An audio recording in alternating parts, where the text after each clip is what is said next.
dedicated to Eastern and Southern Kentucky. This is WYMT Mountain News This Morning.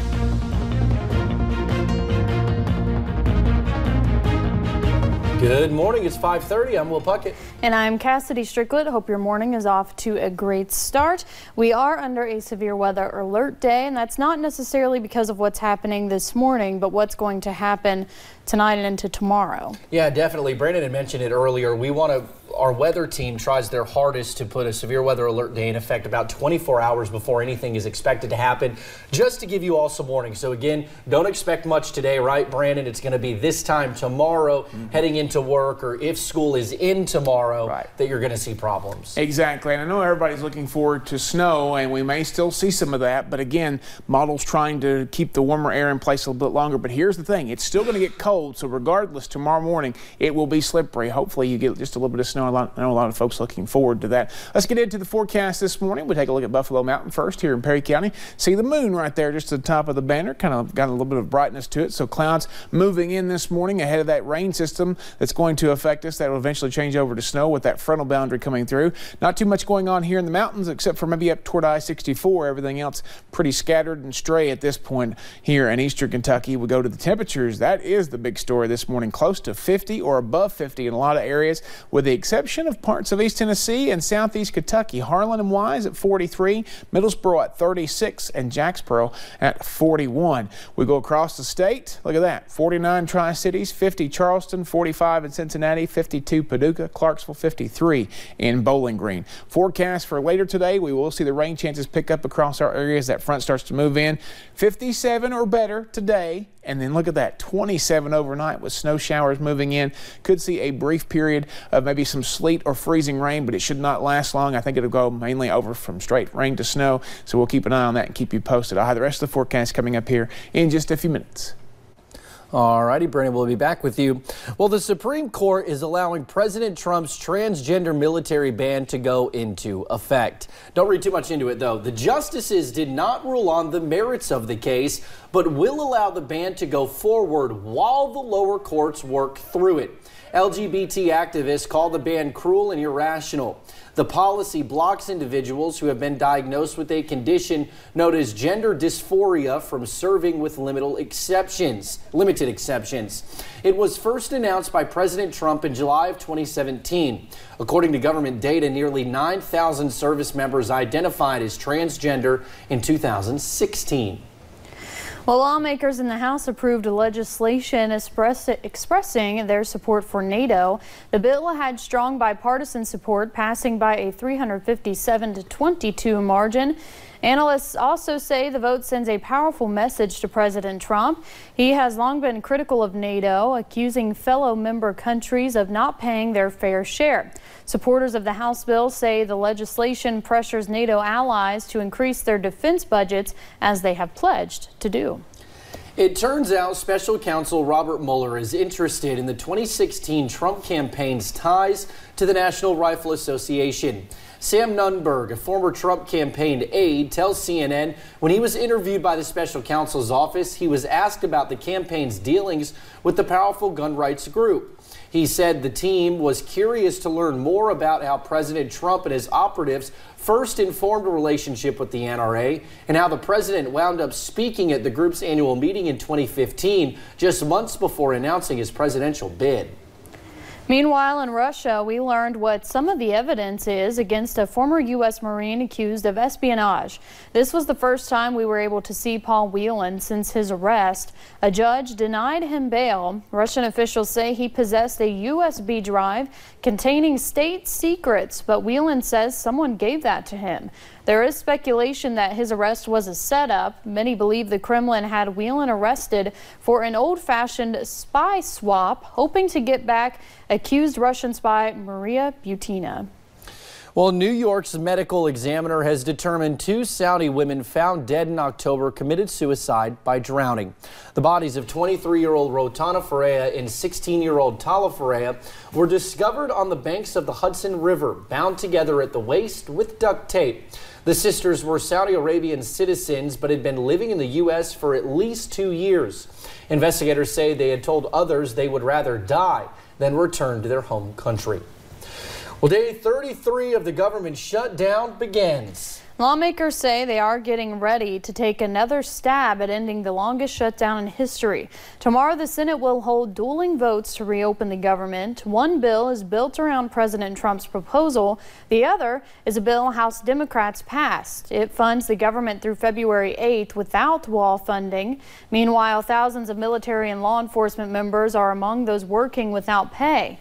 The FBI Agents Association also sent out a very dire warning. Failure to fund the FBI is making it more difficult for us to do our jobs, to protect the people of our country from criminals and terrorists.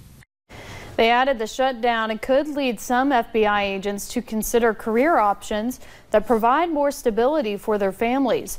Another pressure point for both sides, the State of the Union is quickly approaching. House Speaker Nancy Pelosi has threatened to cancel the president's January 29th address to Congress if the shutdown is not resolved. The White House says it's pushing ahead with plans for the speech next week. Meanwhile, the Transportation Security Administration is asking for 250 workers to volunteer to fill in at other airports. CNN obtained an internal email sent to TSA officials in 10 states asking for workers after 10% of the agency's officials called out from work Sunday.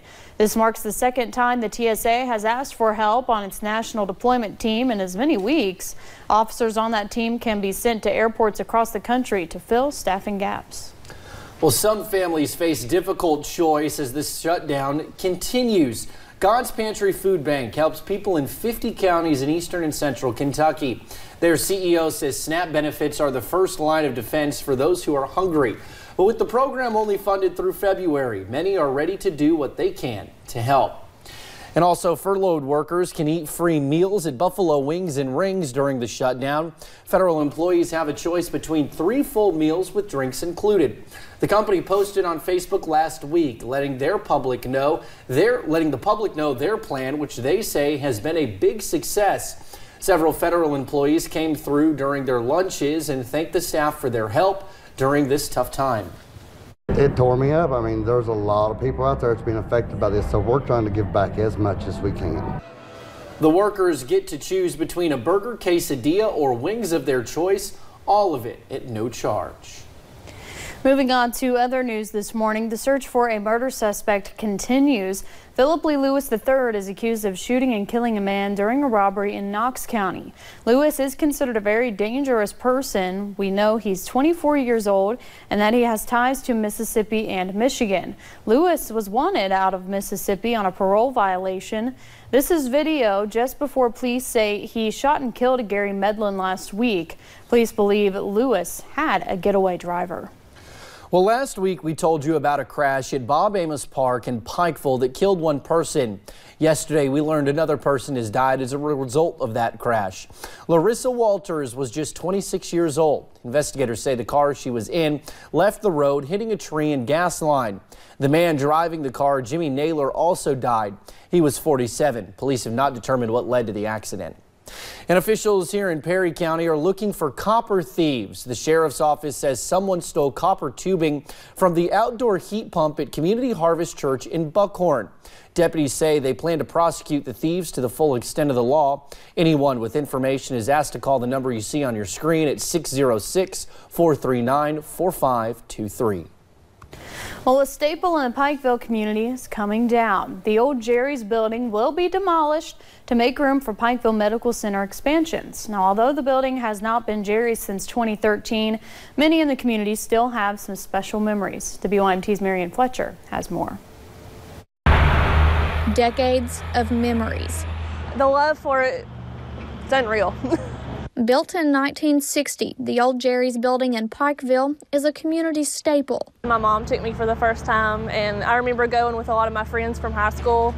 So yeah, of course it's going to be missed. Miranda Collins says she remembers being 16 years old when her mother brought her to Jerry's for the first time. And she kind of got me hooked on the whole Jerry's experience. The always inviting atmosphere made every customer feel like family. I don't think I ever personally knew anybody there, but when you went in, you always felt like you did. Like many, Miranda says she always ordered the same thing.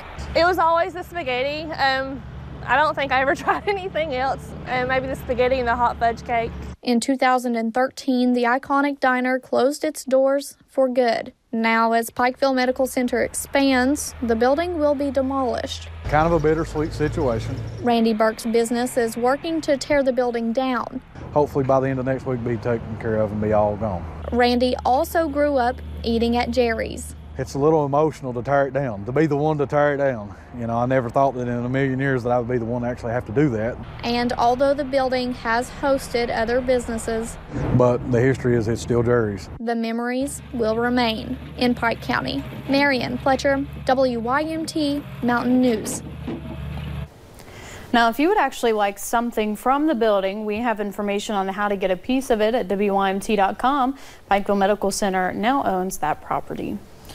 Kentucky One Health London is changing its name after a rebranding. The administration announced its name would be CHI St. Joseph Health in their central and eastern Kentucky hospitals. Officials say the rebranding includes a new logo that represents trust, confidence, integrity, and energy, ultimately going back to their faith-based heritage.